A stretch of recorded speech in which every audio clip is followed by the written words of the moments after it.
नमस्कार दोस्तों आपको पता ही है कि पिछले करीब 3-4 दिन से पूरी दुनिया में एक धूम मची हुई है और यह धूम है अयोध्या की। अयोध्या में श्री राम लला की स्थापना होगी फरवरी के महीने में, जनवरी में होगी शायद। तो उसको लेकर जो वहाँ पर कवायद चल रही है उसकी गूंज न केवल भारत के कोने कोने में बल्कि विश्व के कोने कोने में सुनाई दे रही है। प्रधानमंत्री नरेंद्र मोदी ने कल वहाँ पर एयरपोर्ट का उद्घाटन किया, अंतर्राष्ट्रीय एयरपोर्ट का, महर्षि वाल्मीकि एयरपोर्ट के नाम से, और बहुत ही भव्य आलीशान अत्याधुनिक रेलवे स्टेशन का वहाँ उद्घाटन किया जो नए सिरे से बनाया गया है। इसको बहुत ही शानदार तमाम सुविधाएं उसमें हैं और 2 नई ट्रेनों को हरी झंडी दिखाई जो बहुत ही जो भारत जोड़ो अभियान के तहत नई ट्रेनों का सिलसिला देश में चल रहा है उसके तहत। लेकिन इस बीच जो ट्रस्ट है अयोध्या का, जो राम मंदिर का ट्रस्ट है, उसने तमाम देश की राजनीतिक दलों को भी इनवाइट किया है। उसमें अभी तक जो कंसेंट मिली है, जो स्वीकृति, वो पश्चिम बंगाल की मुख्यमंत्री ममता बनर्जी की मिली है। बाकी पार्टियां भी इसी पशोपेश में है कि जाएं या नहीं जाएं तो कहीं मुसलमान नाराज़ नहीं हो जाएं, उनका वोट बैंक नहीं बिखर जाए। ये इशू नहीं है। इशू दरअसल इस बात को लेकर है कि एक मंदिर अबू धाबी में, यूएई में, मतलब उसका भी उद्घाटन होना है और वो भी शायद इसी महीने होना है। उसकी अभी डेट शायद कंफर्म नहीं है। और एक अयोध्या का मंदिर है और दोनों में ही प्रधानमंत्री नरेंद्र मोदी दोनों को उद्घाटन में जाएंगे। यूएई की गवर्नमेंट ने भारत सरकार को पत्र लिखा है और उसमें आग्रह किया है नरेंद्र मोदी से उस उद्घाटन समारोह में आने के लिए। बहुत शानदार, बहुत आलीशान मंदिर है, यूएई में बनाया गया है। आपको पता ही है कि यूएई जो है वो एक इस्लामिक राज्य है और इस्लामिक राज्य में मंदिर बनना, आप सोच सकते हैं कि ये कितना बड़ा ज़बरदस्त माइलस्टोन है। ये मील का पत्थर है जो भारत की जो डिप्लोमेसी है, भारत की जो विदेश नीति है, उसने जो सफलता के झंडे गाड़े हैं, ये उसका एक ज़बरदस्त आप क्यों कहें कि अचीवमेंट है। इससे पहले सऊदी अरब में भी एक मंदिर बन चुका है, बहुत ही भव्य और बहुत बड़ा मंदिर बना है। तो दोस्तों, इस्लामिक देशों में जो मुस्लिम देश हैं, भारत की तो अयोध्या तो चलो, भारत तो हमारा खुद का है और हमारी सांस्कृतिक और धार्मिक विरासत का हिस्सा है अयोध्या तो। लेकिन सबसे बड़ी महत्वपूर्ण बात यह कि विदेशों तक में आपको पता ही होगा कि अमेरिका में भी कई बड़े हिंदू मंदिर हैं जो बनाए जा चुके हैं और वो अभी बने, पिछले कुछ अरसे के दौरान ही मंदिर वहाँ पर बनाए गए हैं। तो वहाँ की जो सरकारें हैं वो लोगों की जो भावनाएं हैं, वहाँ जो हिंदू जो कम्युनिटी है, और आप जानते हैं कि हिंदू कम्युनिटी जिन भी देशों में रह रही है, चाहे वो सऊदी अरब हो या खाड़ी के दूसरे देशों, कतर हो, ओमान हो, यूएई हो, सऊदी अरब हो, अमेरिका हो, इंग्लैंड हो, वहाँ पर वो इतनी महत्वपूर्ण पोजीशंस में काम करते हैं और इतनी बड़ी तादाद में, इतनी हाईली प्लेस्ड वर्क है वो सारे महत्वपूर्ण जितने भी सरकारी गैर सरकारी जो विभाग हैं, जो निजी कंपनियां हैं, उनके सीईओ हैं वहाँ पर और बड़े बड़े ओहदों पर वो काम करते हैं। मैं नाम गिनाना शुरू करूँगा तो उसके लिए फिर अलग से एक वीडियो बनाना पड़ेगा। आप सब जानते हैं कि कितने महत्वपूर्ण पोजीशंस में वो लोग काम करते हैं, वो सब इंडियंस हैं। तो उनकी जो फीलिंग्स हैं, उनकी उस देशों की सरकारों ने उनकी फीलिंग्स की परवाह करते हुए ये ज़मीन दी है और तमाम तरह की जो फैसिलिटीज़ मंदिर के नाम पर वो दे सकते थे उन्होंने दिए और वहाँ पर भव्य मंदिरों के निर्माण किए गए हैं। वो कनाडा में भी हैं। बेशक कनाडा कितना ही नाक मुँह सकोड़े, लेकिन सच्चाई है कि वहाँ पर हिंदू कम्युनिटी ज़बरदस्त है और वहाँ पर उनकी वो आस्था है मंदिरों के प्रति, तो वो अपनी आस्था का उस तरह से वो निर्वहन करते हैं।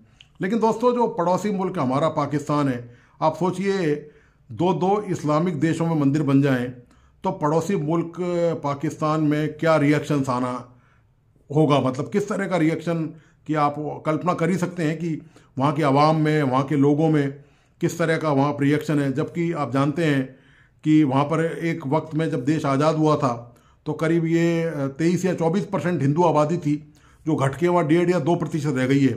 मतलब इतने अत्याचार, वहाँ पर मंदिर तोड़े गए, वहाँ हिंदुओं को सताया गया, परेशान किया, तंग किया गया और ज़बरदस्ती निकाह जो हिंदू लड़कियां हैं उनका कराने की कवायद वहाँ की गई। तो इससे परेशान, हताश, निराश होकर पाकिस्तान छोड़ना ही उन्होंने अपनी भलाई समझी इस बात को लेकर कि वो पाकिस्तान छोड़ दें। और यही कारण है कि वहाँ आबादी लगातार घटते हुए नाम मात्र की रह गई है।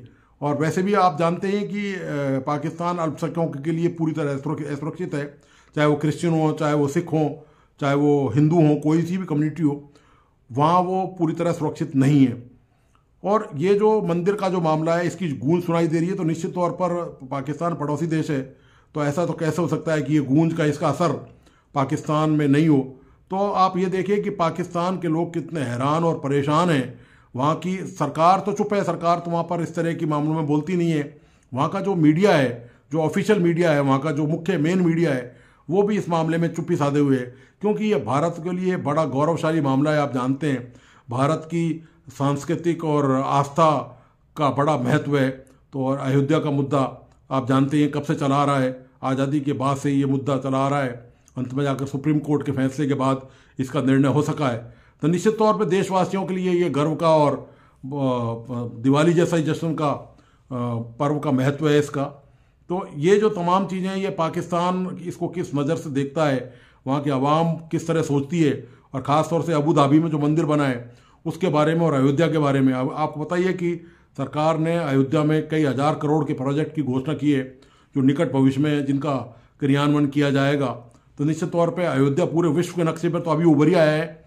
राम मंदिर के बनने के बाद जिस तरह से वहाँ पर भव्य निर्माण हुए हैं, और न केवल अयोध्या का जो डेवलपमेंट हुआ है उससे ही चमक गया है। और भविष्य में उन तमाम योजनाओं को धरातल पर उतारने के बाद निश्चित तौर पर दुनिया का बहुत ही महत्वपूर्ण शहर और धार्मिक सांस्कृतिक आस्था का केंद्र पूरी दुनिया का वो बन जाएगा।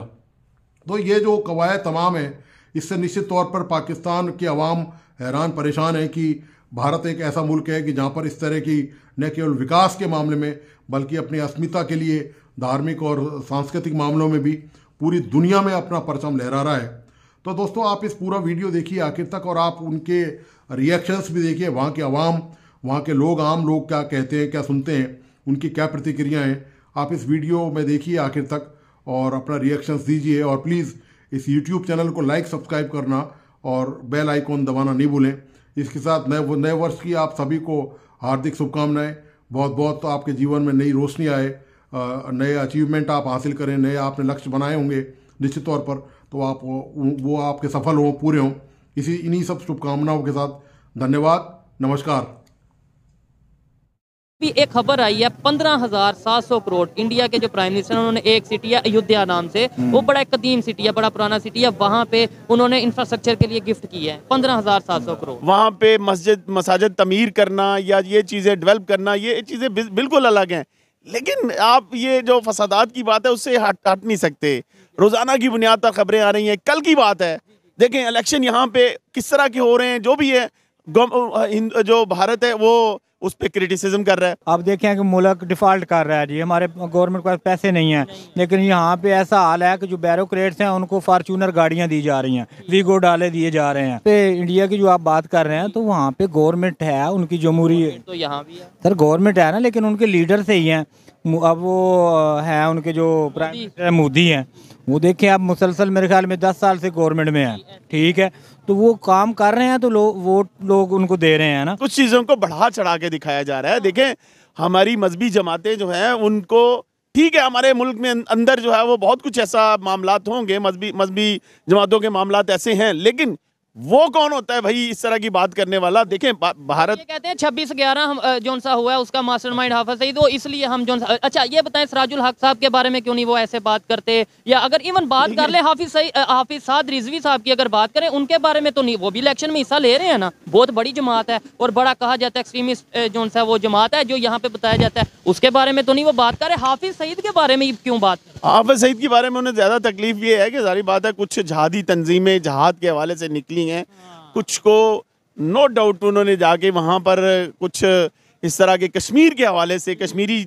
मुजाहिदीन के साथ मिलकर जो है वो काम किया है, लेकिन जरूरी नहीं है कि उसको जो वो बात कह रहे हैं वो सारा की सारा सच है। क्या लगता है वहाँ पे आज आपको ऐसा हिंदू मुस्लिम लड़ाई वाला माहौल होगा? नहीं, वहाँ पे तो डेवलपमेंट हो रही है, वहाँ पे कोई ऐसा माहौल नहीं है, तो वहाँ पे लोग मिल के काम कर रहे हैं जितने भी है, बल्कि हमारे जो मुसलमान हैं वहाँ पे वो खुश हैं, उन्हें तो कोई प्रॉब्लम नहीं है वहाँ पे। झूठ को मत फैलाओ, आप जो चीज़ें पाकिस्तान का अच्छा चेहरा है, अच्छा इमेज भी वो दिखाओ, मैं कहता हूँ आप चीज़ें जो नेगेटिव हैं, जो जहाँ पे आपको निशानदेही करके उनको ठीक करने की ज़रूरत है, वो बिल्कुल करें, बिल्कुल करें, लेकिन खामखा का अपने मुल्क को बदनाम मत करें। आपको एक वीडियो दिखाने वाली हूँ। बेसिकली अबू धाबी में दुनिया के सबसे बड़े हिंदू मंदिर की इनॉग्रेशन हो रही है। शेखों ने लेटर लिखा है प्राइम मिनिस्टर मोदी को। ये लेटर आप देख सकेंगे स्क्रीन पर भी, ये लेटर है। उन्होंने न्योता दिया है प्राइम मिनिस्टर मोदी को कि आकर इस मंदिर की इनॉग्रेशन करें। ये लेटर भेजा है, क्या कहेंगे आप?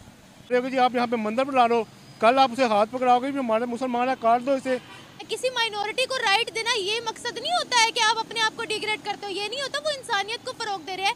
वो कह रहे हैं कि अगर ये लोग यहाँ पर आकर काम कर रहे हैं तो इनके भी मजहबी सेंटिमेंट्स है। ये आप हम भी मुसलमान हैं तो हम हमारे तो जितने भी हैं उनके साथ हैं, हमारी हमदर्दियाँ सारी मुसलमानों के साथ है हमदर्द मुसलमानों के साथ, कि वो वहाँ के मंदिर ना बनने दें वहाँ पे। तो वो अपनी इबादत गाहें कहाँ जाकर करेंगे? ये है कि इतना बड़ा ना बनाएं, वो छोटा बना लें ताकि जो अपनी से ये पूरी दुनिया को ना दिखाएं, इस तरह की चीज़ें ना दिखाएं। मुसलमान हर्ट होते हैं।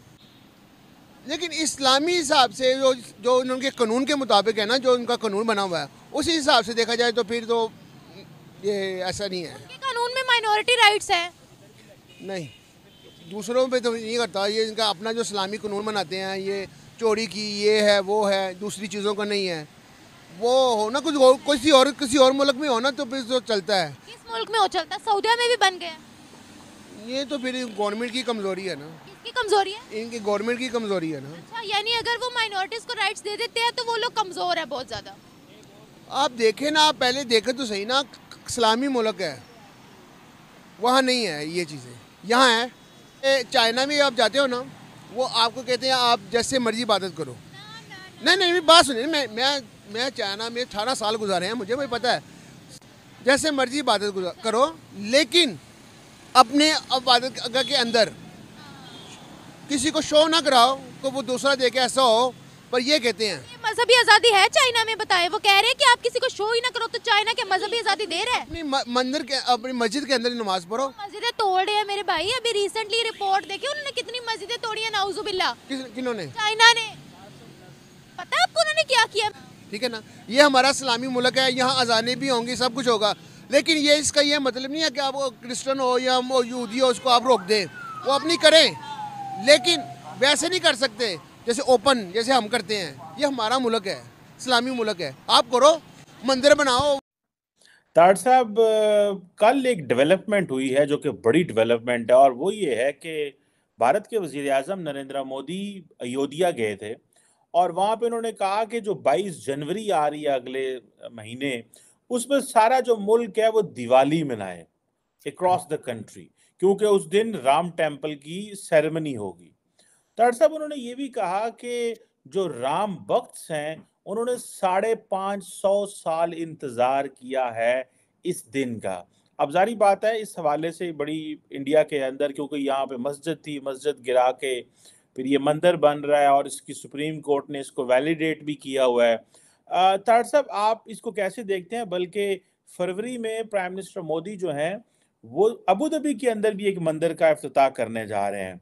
ये जो एंगल है भारत के वजीर आज़म की पॉलिटिक्स का कि मजहब को बहुत ज़्यादा कर रहे हैं, लेकिन उनको रिस्पॉन्स भी बड़ा मिल रहा है, शायद उसकी वजह, इस पर ज़रा मैं चाहता हूँ कमेंट करें, क्योंकि इकोनॉमिकली इंडिया ग्रो कर रहा है, तो अगर वो मजहब जो है और आइडेंटिटी एंड हिस्ट्री की बातें कर रहे हैं तो लोग उसको सब्सक्राइब कर रहे हैं।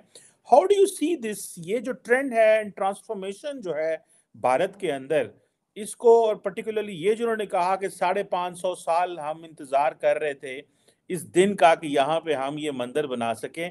ताड़ साहब, do you think this is a changing India? It already has changed India, मेरा फैक्ट चीमा साहब। अब मैं कुछ चीजें बताना चाहूंगा आपको कि दुनिया किस डायरेक्शन पे जा रही है। मैं जिस मुल्क में बैठा हूं, इन्होंने बड़ी कोशिश करके अपने सिस्टम से मजहब को निकाला था। इन्होंने क्रिश्चियनिटी को निकाला था बड़ी मुश्किल से, क्योंकि क्रिश्चियनिटी वाज पोप का, आपको पता है, जो रुतबा था, सिलसिला था यूरोप में, और उसके बाद कैथोलिक रिलीजन में वो सारा सिलसिला। तो इन्होंने बड़ी मेहनत के साथ ये सारी चीजें निकाली थी। लेकिन जिस कंट्री में मैं बैठा हूं वहां पे डेमोक्रेसी है। डेमोक्रेसी का फंडामेंटल्स ये होते हैं कि एक पढ़े लिखी सोसाइटी जिनको पता हो कि वोट किस तरह इस्तेमाल करना है, what is the meaning of vote. तो वो अब वहां पे वो सिस्टम कोलैप्स कर रहा है। क्योंकि सिस्टम बहुत पुराना है, इसको रिफॉर्म नहीं किया गया। मोदी साहब के बारे में भारत अच्छा, ये सारा फार्मूला या डेमोक्रेसी का हर जगह आप फिट नहीं कर सकते। जिस तरह मिडिल ईस्ट का मिजाज ही बिल्कुल डिफरेंट है। अब इस तरह अगर देखा जाए तो भारत के अंदर पहले जो कांग्रेस पार्टी है या दूसरी पार्टियां हैं वो मुसलसल अपने आप को सेकुलर समझती रही हैं, सेकुलर करते रहे हैं और उसके बाद तरक्की नहीं कर सके। उसकी वजह यह कि कोलिजन गवर्नमेंट्स बनती थी और जो कोलिजन गवर्नमेंट्स होती हैं वो डिलीवर कुछ नहीं कर पाती। वो जिस तरह मैं यहां पे मिसाल देना चाहूंगा, जिस तरह फ्लेवर ऑफ डेमोक्रेसी में अब कांग्रेस के निचले हाउस के अंदर रिपब्लिकन है, सेनेट के अंदर डेमोक्रेट्स हैं, तो कुछ भी डिलीवर नहीं किया जा रहा। बिल्कुल they have come to the dead end. तो दर हकीकत तरक्की मुल्क तभी करते हैं जब एक पार्टी स्ट्रांग हो और वो चाहे अच्छा नेशनलिस्ट होगी तो मुल्क तरक्की कर जाएगा, करप्ट होगी तो वो खत्म हो जाएगा। फिर उसमें 50-50 सारा कुछ चलता है। उसमें यह नहीं होता कि कोलिजन गवर्नमेंट है, सारा दिन तकरीरें करके तो घर चले जाते हैं, डिलीवर कुछ नहीं करते। अब बीजेपी मैं समझता हूं पहली दफा एक ऐसी गवर्नमेंट आई है जिसके पास ओपन मेजोरिटी थी और उसमें अब यहां पे देखें, जज्बात एक अलग चीज है, ऑन ग्राउंड रियलिटी एक अलग चीज है। हिंदुस्तान भारत जो है मेजोरिटी कौन है वहां पे? हिंदू। इस सबसे पहले मोदी साहब ने कहा उनका प्लान ही ये है कि मेजोरिटी में से मेजोरिटी के वोट लेंगे, हमें माइनॉरिटी की जरूरत ही नहीं। मेजोरिटी में से मेजोरिटी के वोट ले लेंगे, उन्हें जरूरत ही नहीं है, उनको डिलीवर कर जाते हैं, उनका डिलीवर हो रहा है सारा कुछ। और उसमें अगर जो उनका फार्मूला है वो बिल्कुल फिट भी बैठा है कि भारत ने तरक्की भी बहुत की है। इकॉनमी उनकी देख लें आप, 600 बिलियन से ज्यादा उनका इस वक्त फॉरेन एक्सचेंज है और तरक्की 7.6% उनकी इकॉनमी ग्रोथ। देखें वो जिस तरीके से they are flexing the muscles. अब अगर वो मोदी साहब को चीजें वो सिर्फ ये तो उसका अच्छा दूसरा इलेक्शन का साल, इलेक्शन का फायदा भी लेंगे वो इस पे, जाहिर है ऑफ कोर्स। लेकिन उसमें अगर देखा जाए तो इसमें हमारे जो मुसलमान हैं वहां पे और दूसरे लोग हैं सारे इसको जज्बाती तौर पर ले जाते हैं, हालांकि जज्बाती नहीं होना चाहिए। ये हकीकत है कि इन्वेडर्स आए थे, उन्होंने कई मंदिरों के अंदर मसाजिद बनाई थी। ये कोई एक बाबरी मस्जिद का अकेले का मसला नहीं था, ये वहां पे क्योंकि वो थे और कन्वर्जन करते रहे बाय फोर्स, इसमें कोई शक नहीं है। आप हिस्टोरिकली कोई किताब पढ़ के देख ले, आप कन्वर्जन ज्यादातर जहां पे हुई है बाय फोर्स हुई है या लालच दे के हुई है। जो कुछ भी जमीनों की जिस तरह भी कन्वर्जन होती रही है, हमारे लोग उसमें जज्बाती बजाय के तारीख को पढ़ने के उसको सेंटी होकर उसको चीजों को देखते हैं। लेकिन अगर मोदी साहब को वो डिलीवर कर रहा है तो वो अल्टीमेटली ही is taking the benefit out of it. That can be a religious move, that can be a political move as well.